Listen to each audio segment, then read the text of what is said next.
नारायण नारायण नारायण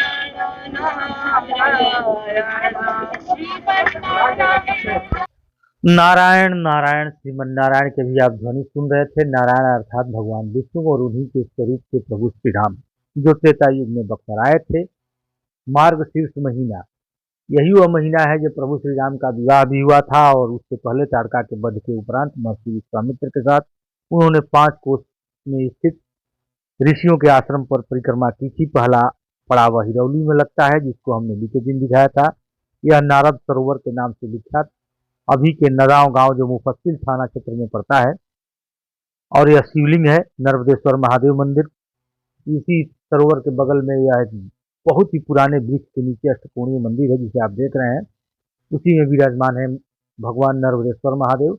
नारद सरोवर, यहाँ नारद मुनि तपस्या किया करते थे, इसलिए भगवान श्री राम यहाँ आए थे। यह मेले का दूसरा पड़ाव है। तीसरा पड़ाव भभुअर में लगेगा।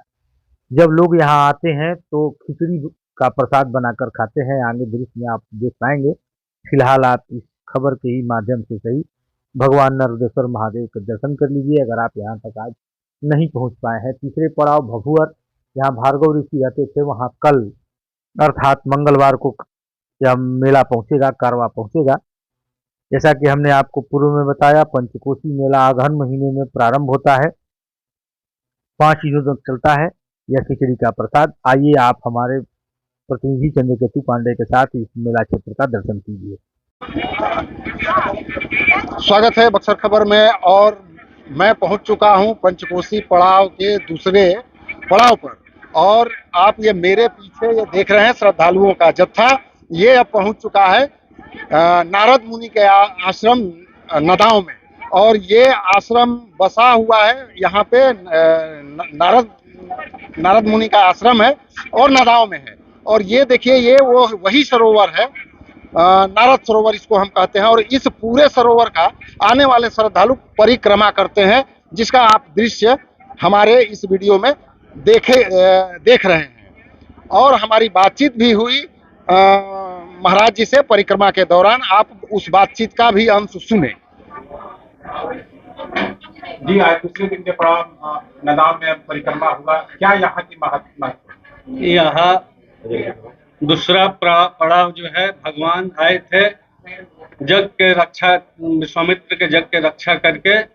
दूसरा पड़ाव जो है नारद जी का आश्रम है। बताया गया है कि जत्र गंगा महाभागे राम शंभु तपोवनम सिद्ध क्षेत्रम तु तद्गेयम समन्ता तु त्रियोजनम। ये गंगा और शंभु के, गंगा जी के तट से 3 योजन तक यानी चलती आई 12 कोस तक सिद्धाश्रम माना गया है।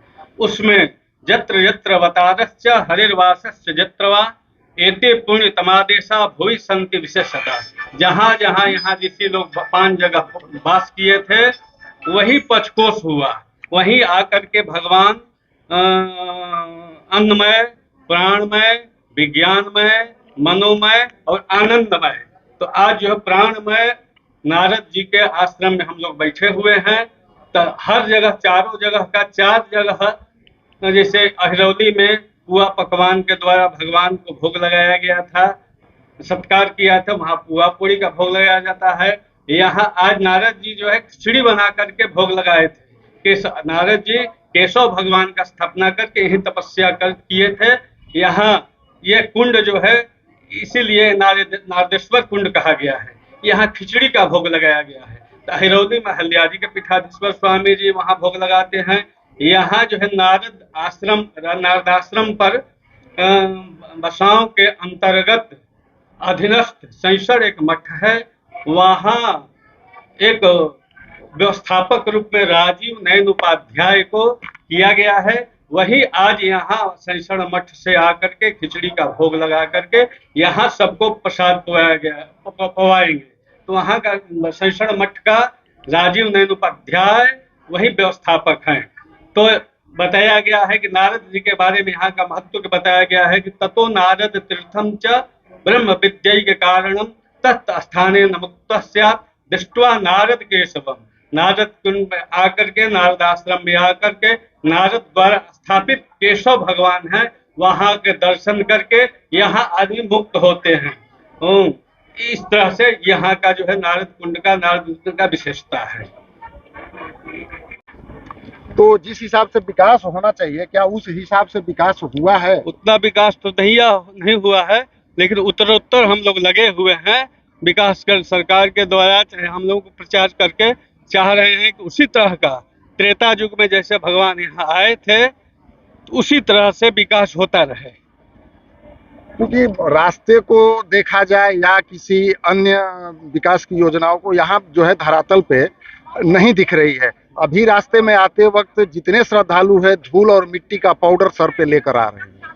हाँ, तो हम लोग प्रशासन से गुहार कर रहे हैं, वो जितना जो है वो कर रहे हैं, वो हरदम एसपी डीएसपी प्रशासन के द्वारा हम लोग गुहार लगा रहे हैं, वो आश्वासन दे रहे हैं, लेकिन अभी कर नहीं पाते हैं उतना, जितना चाहिए उतना कर नहीं पाते हैं। ये 5 स्थान है, शुरू होता है अहिरौली से और समाप्त होता है, ये लगभग 25 किलोमीटर की लगभग यात्रा होती है। 5 जगह का ये कोर्स हाँ, है।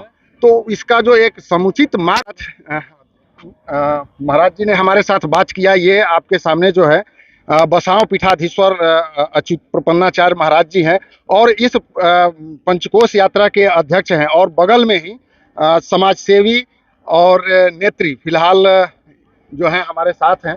आप इस यात्रा को लेकर के क्या सोचती हैं और कैसा होना चाहिए इसका स्वरूप वर्तमान समय में और उस परिदृश्य को देखते हुए? अभी जिस तरह से हमारी ये त्रेता युग से ये जो परंपरा चली आ रही है, इसके लिए हम बक्सर के सभी ऋषियों का, मुनियों का, साधु संतों का, सभी मठों का मैं इसके लिए साधुवाद करती हूँ कि इस परंपरा को आज तक जीवित रखे हैं आपने, बिना किसी सहयोग के आपने ये परंपरा, ये संस्कृति को कायम रखा है, और इसके लिए महाराज जी का बहुत बड़ा योगदान है। महाराज जी पंचकोशी परिक्रमा के अध्यक्ष रहे हैं, लेकिन जिस तरह से, जिस ऊंचाई को इस पंचकोशी परिक्रमा की यात्रा को पहुंचना चाहिए था, वहां तक ये नहीं पहुंच पाई है।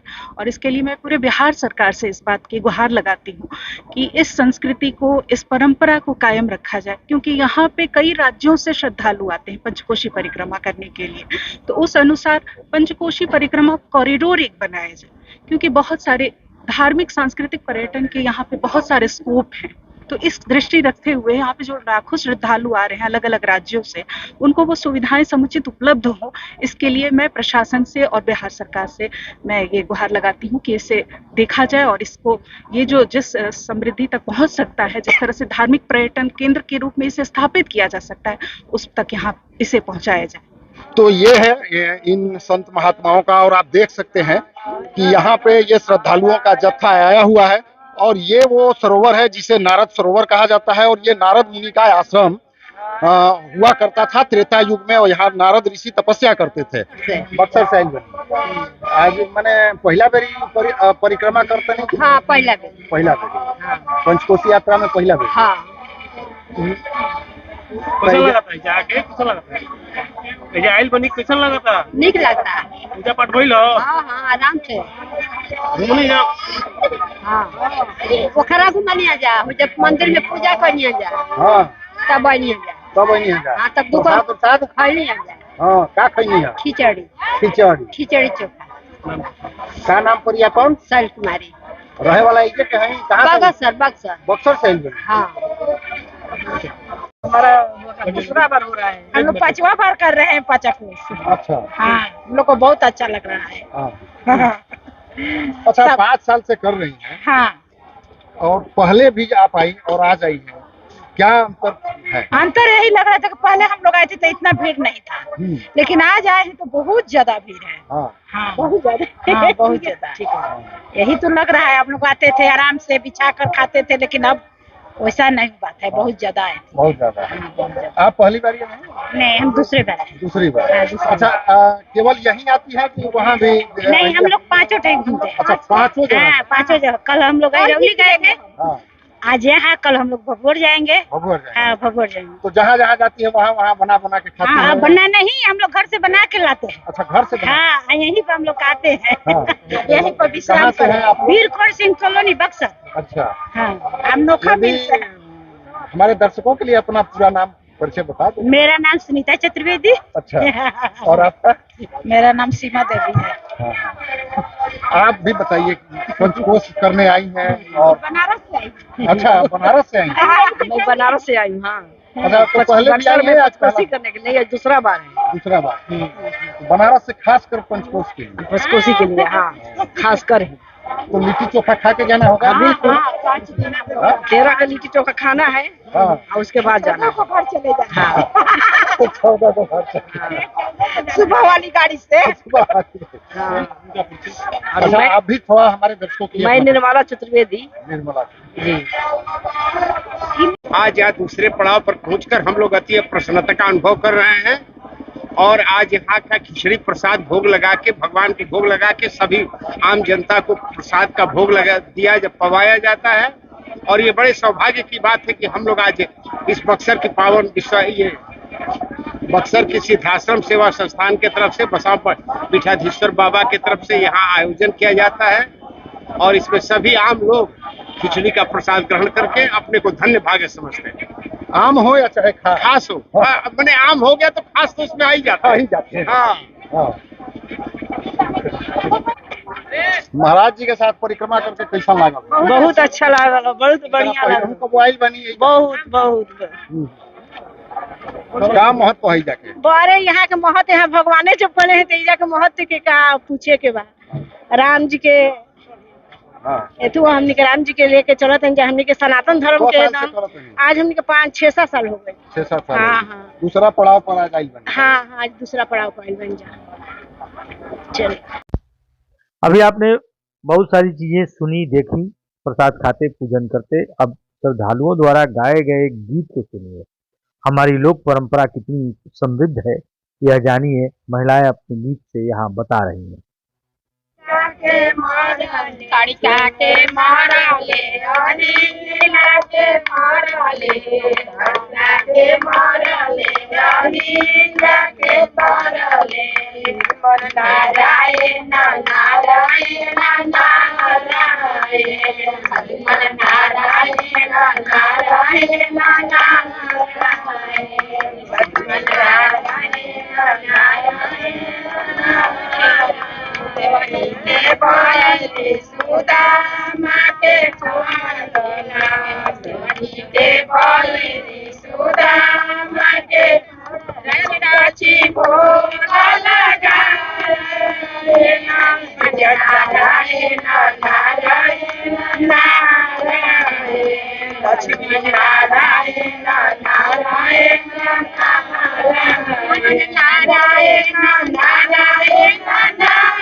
अभी हम लोग पंचकोसी मेले के दूसरे पड़ाव नदाव से आपको कुछ दृश्य दिखा रहे थे। तीसरा पड़ाव भभुअर में, चौथा पड़ाव नुआव उद्दालक मुनि के आश्रम में और 5वां पड़ाव बक्सर में 13 को लगेगा, जिस दिन लिट्टी चोखा का प्रसाद लोग बनाते और खाते हैं।